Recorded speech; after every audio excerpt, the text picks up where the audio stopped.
So yeah, my name is Nicola Hooting. I work on behalf of UK Power Networks as the project manager for Trinity. So let me share with you what Trinity is and what problems we're trying to address. So DNOs are faced with more and more complex networks, as we all know, mostly driven by the requirements to enable net zero. This complexity is due to, for example, larger number of assets connected to the network and more market participants. So this makes the management and control of the distribution networks more challenging, with new control points, failure modes, and sometimes conflicting priorities.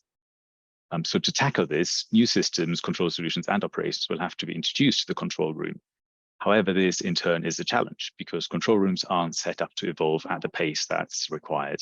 And that's true from a people, process, and technology point of view. So Trinity is looking to address one of the fundamental reasons for this, which is the lack of a comprehensive network simulator. So existing simulation tools are either focused on the low level, meaning it's too resource intensive really and too error prone to perform complex simulations, or in the case of simulators used in transmission networks, not comprehensive enough to mirror the complexity found in distribution networks. So the objective of Trinity is therefore to develop and deploy a simulator that allows control engineers to run robust and reliable simulations of their own networks. It will allow them to simulate realistic and complex operational and commercial scenarios. So at the end of Trinity, we really have three things that we're trying to get as an output. Firstly, an environment to optimize operations, such that optimizing ADMS automation solutions. Secondly, a training facility for new staff, but also to train existing staff on increasingly complex scenarios. And thirdly, a sandbox environment that will allow trials, demos, and validations of innovative control room solutions in a virtualized world. Next slide, please. So yeah, how have we approached this project? So with UK Power Networks being the lead partner, we've partnered with PNDC and GE. So UK Power Networks will ultimately be the end user of the solution. PNDC, whose focuses on energy systems research, have relevant experience in this area as they're running the control room of the future program. And GE with their product Power On, which is an ADMS product used by most of the DNOs in the UK. We are building on their existing proof of concept network simulators. So in discovery phase, we worked on 4 deliverables shown here. The first one, we developed user requirements from a UKPN perspective. Second deliverable was GE looking at different simulator architectures and designs and how each could meet our requirements. For the third deliverable was a plan covering the validation and deployment of the simulator in subsequent phases, and that was developed by PNDC. And the last deliverable, GE basically created a strategic roadmap for an ADMS integrated simulator. In terms of ways of working, there are a few things, there are a few learnings I would like to share.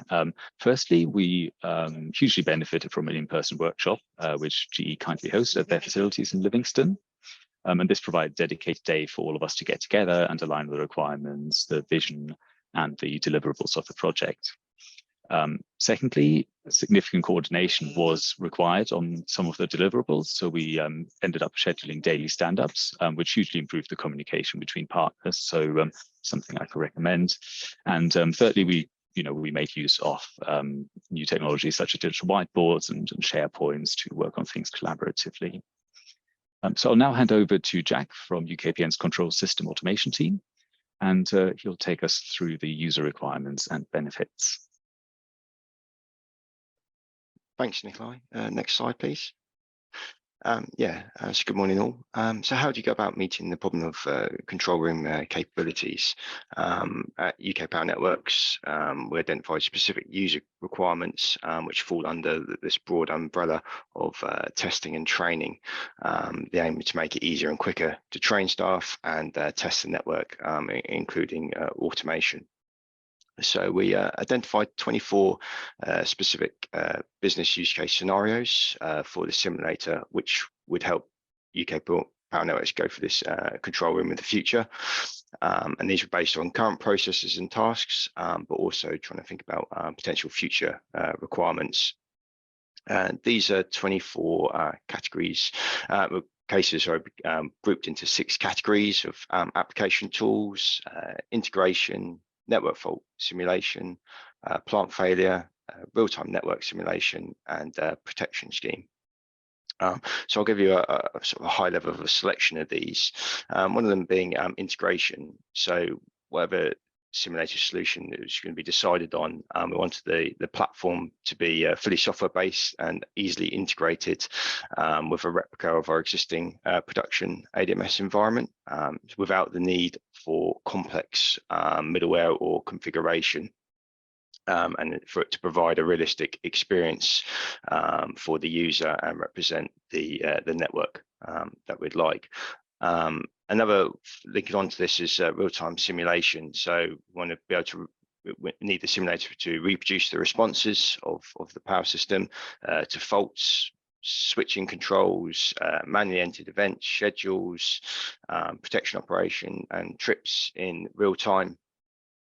And linking to this is our application tools. So be able to have scenarios for automated testing, setting predefined network states, and being able to revert the network to a predefined situation. Then linking to this is looking at sort of the future and DSO and generation. We want to be able to simulate distributed generation on the network, and we want to be able to simulate increasing generation or reducing generation and see the effect on limiting assets and the impact of constraint management. By setting these requirements, hopefully lead on to the benefits from having a simulator. So next slide, please. So like I said before, the user requirements fall into this of both training and testing. Should be able to give the benefits of want it to be easy to use, so be able to save time and training, reduction in complex integration, so we can deploy it to a wider range of staff, time saved, integration, and also how to actually use it and test certain scenarios, and being able to replay events. So if there's a particular storm scenario that's happened, being able to replay that for testing the network, but also for training control engineers as well. By setting out these requirements and the benefits, they lead on to sort of the ultimate aim of deferred reinforcement, increase flexibility, and reducing expenditure in the control room. And this leads to the ultimate benefit to UK power networks of 138 million from 2023 to 2050. So now I'm going to hand over to John from GE, who will discuss the simulator options to achieve this. Thanks, Jack. If we could have the next slide, please. Yes, so looking at the design and the different architectural options that we looked at for the simulator, I guess the first thing is if you look at the ADMS itself, so the ADMS has to have a network model that's modeled, holds the network model, which has the connectivity as well as the electrical attributes that are shown within the assets of that network model. And then as it connects into the SCADA, it needs to have some configuration that shows the linkage of the actual SCADA that is out in the field and how that gets mapped back into the network model. So once the SCADA is feeding information back into the ADMS, it will hold that in a real-time database. So it holds the current situation, the current state of the entire network, and makes that available through displays for operators to visualize and take actions on. So what we looked at was any simulator has to have the ability to get that network model out of the ADMS. It has to be able to configure scenarios that we want to either use for training or for testing new drops of software, for example, or new configurations of automation. And it has to then react and provide the inputs back to the operator that they would get in a realistic situation. So we looked at two different ways of connecting the simulator in there. One is just through SCADA, so directly through the SCADA interface. And the other one was actually using APIs of the ADMS itself, so being able to see more of the internal information within the ADMS. What we're looking at taking forward is option one. So option two, connecting into the SCADA, gave us the option of flexibility. It's separate from the ADMS.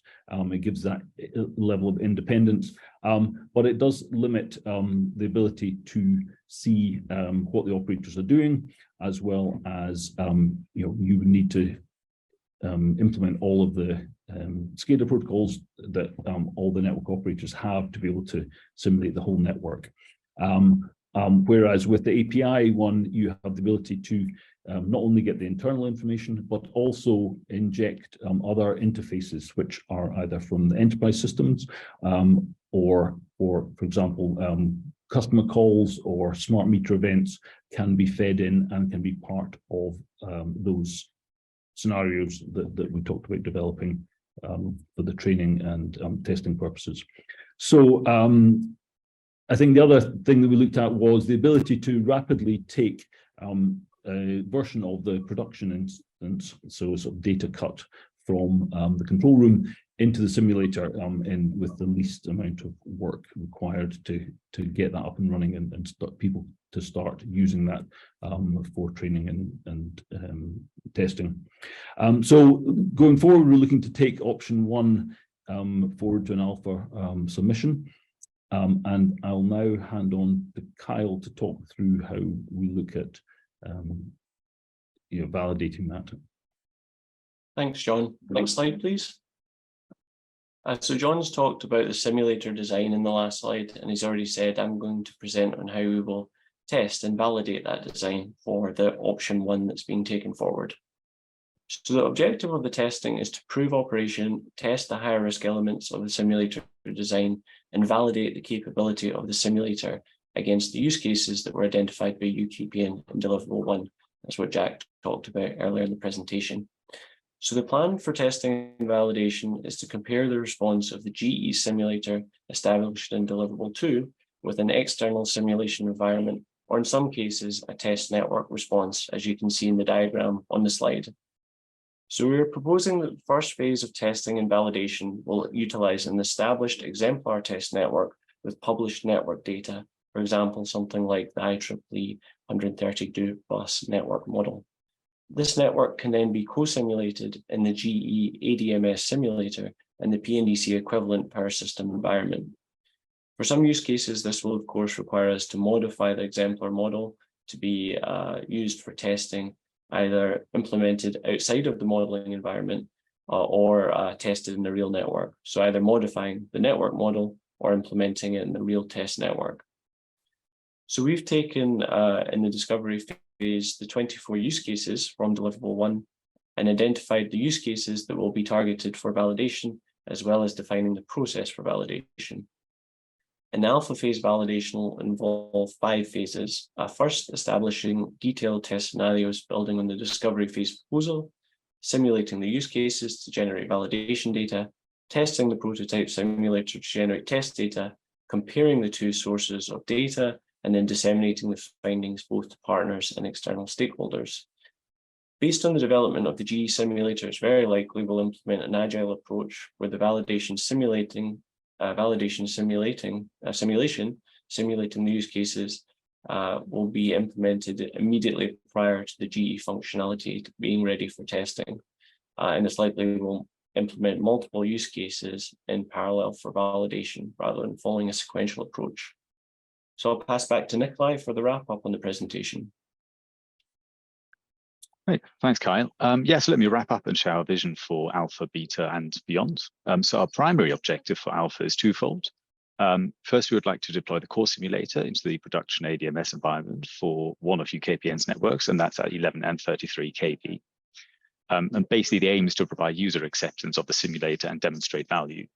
The roadmap below shows some of the fundamental use cases that we will be targeting in Alpha. And secondly, We would like to validate that the simulator is able to meet, like Kyle said, the requirements set out in the use cases, and this will provide credibility and highlight any strength and areas for improvement as well. Another work stream we're exploring is around demonstrating the route to operations for other DNOs. And as we've learned through discovery phase, certain prerequisites need to be true before there's a chance to successfully deploy a simulator, mostly around network connectivity and data available. So our long-term goal for beta and beyond is to deploy the simulator across all voltage levels from LV to 132 kV and across all of UKPN's networks. In terms of the simulator functionality, we're looking at more complicated use cases for later phases of the project, such as utilizing the simulator network planning activities. And these are shown here on the right-hand side of the simulator roadmap. Some of the use cases require advanced integration with other control room components, such as the ability to inject customer calls or smart meters, as mentioned by John earlier. Next slide, please. Yes, and yeah, that's it. I would like to thank you for listening, and I'd like to thank our project partners and my other presenters today. And if you'd like to get in touch after the presentation, please reach out on one of the email addresses shown on the screen. Thanks, Nikolai. We've got a couple of questions in the Q&A and a bit of time to answer them as well. So the first one is, how do you anticipate UKPN control room operations interfacing with the ESO control room, particularly where there might be competing requirements in future at different voltage levels of the power system? Yeah, I'll go with that. I think it's quite a wide topic there. Could have its own presentation. But in terms of the simulator, I think it's that being able to do the simulation up to 132, setting different events and scenarios and seeing what the impact of that is. And then obviously liaising with the ESO of what the outcomes are, what's expected from that. I suppose there might be situations in future, particularly with more distributed generation, where you might have different fault risks on the low voltage levels, whilst the ESO is trying to manage at the highest transmission level. Exactly, yeah. But giving us that flexibility to be able to model that. It's maybe worth also adding on to that. We're already thinking about, future stakeholders integrating into the system and how that might be realized in later stages of the project or follow-on. So, yeah, thanks for that, Carl. And the second question is, do you anticipate the development of digital twins impacting the use of SCADA systems for your simulation, or will the data for DigiTwin development come via UKPN SCADA systems too? So I can maybe answer that, John McCartney here. So essentially embedded inside the ADMS is a digital twin. So that connected network model is a digital twin of the whole network in terms of the plant items, in terms of connectivity.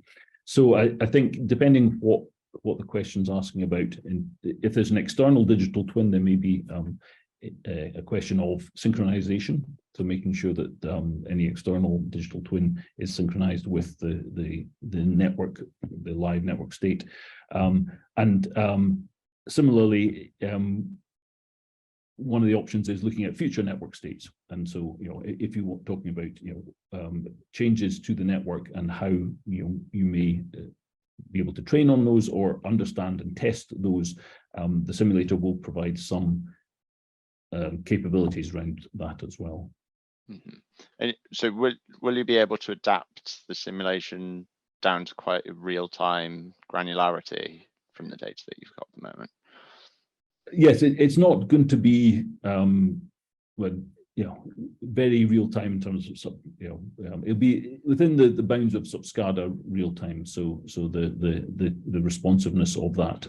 So what we're looking at is you will see on the screen what you would expect to see in a real life timing situation. So the responses will come back as if you're watching real time. Yes. Got it. And we've just had another question come in from Rob saying, is there an expectation to use these simulators to train operators in dealing with unexpected events, much like an airline trains pilots? Yes, ultimately is the short answer. But one of the requirements is being about setting up sort of safe scenarios, or like replaying a certain event. So if something's happened, being able to have that, and then being able to replay that event, so to speak, and then see how people react to it. So it's all sort of set up and ready to go.